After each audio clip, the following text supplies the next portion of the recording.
আর মাত্র 2টি রাত পহলেই সৌদি আরব চলে যাওয়ার কথা থাকলেও যাওয়া হলো না। খুনের শিকার হয়ে দুনিয়া ছাড়লেন এক যুবক। সেই যুবকের নাম ওমর ফারুক শান্ত। রাজশাহী পবার আলীগঞ্জে সুদের কারবারের প্রতিবাদ করায় প্রতিপক্ষের হাতে নির্মমভাবে খুন হন তিনি। বুধবার সন্ধ্যা 6:30টার দিকে নগরীর পূর্বপাড়া এলাকায় এ খুনের ঘটনা ঘটে। ঘটনাস্থল থেকে আহত অবস্থায় উদ্ধার করে রাজশাহী মেডিকেল কলেজ হাসপাতাল রামেকে নিয়ে গেলে কর্তব্যরত চিকিৎসক শান্তকে মৃত ঘোষণা করেন। রামেকের মুখপাত্র শঙ্করকে বিশ্বাস বলেন, শান্তর শরীরে বেশ কয়েকটি জখম রয়েছে এবং সে হাসপাতালে পৌঁছানোর আগেই মৃত্যুবরণ করে।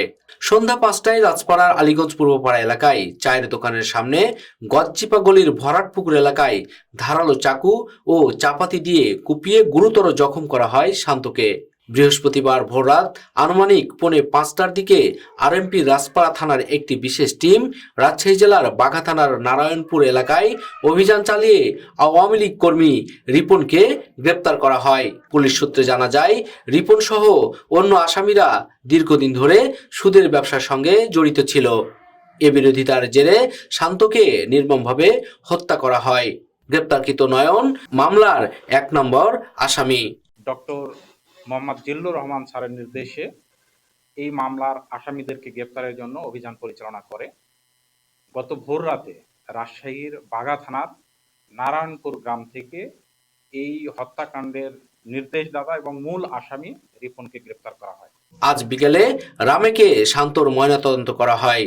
আর সন্ধ্যায় নগরীর মহিষবাথান ঈদগাহ মাঠে জানাজা শেষে মহিষবাথান গোরস্থানে দাফন করা হয় শান্তকে। জানাজা পূর্ব সমাবেশে বক্তব্য প্রদান করেন রাজশাহী নগর জামায়াতের নায়েব আমির ও রাজশাহী সদর আসনের জামায়াত মনোনীত সংসদ সদস্য প্রার্থী প্রফেসর ডাক্তার জাহাঙ্গীর আলম, ত্রাণ ও পুনর্বাসন বিষয়ক সম্পাদক ও রাজশাহী 3 পবা মোহনপুর আসনের সংসদ সদস্য প্রার্থী অধ্যাপক আবুল কালাম আজাদ, শ্রমিক কল্যাণ ফেডারেশনের রাজশাহী নগর সভাপতি অধ্যাপক আব্দুস সামাদ, সেক্রেটারি আব্দুল মালিক, সহকারী সেক্রেটারি হাফেজ খায়রুল ইসলাম সহ জামায়াতের বিভিন্ন পর্যায়ের নেতৃবৃন্দ।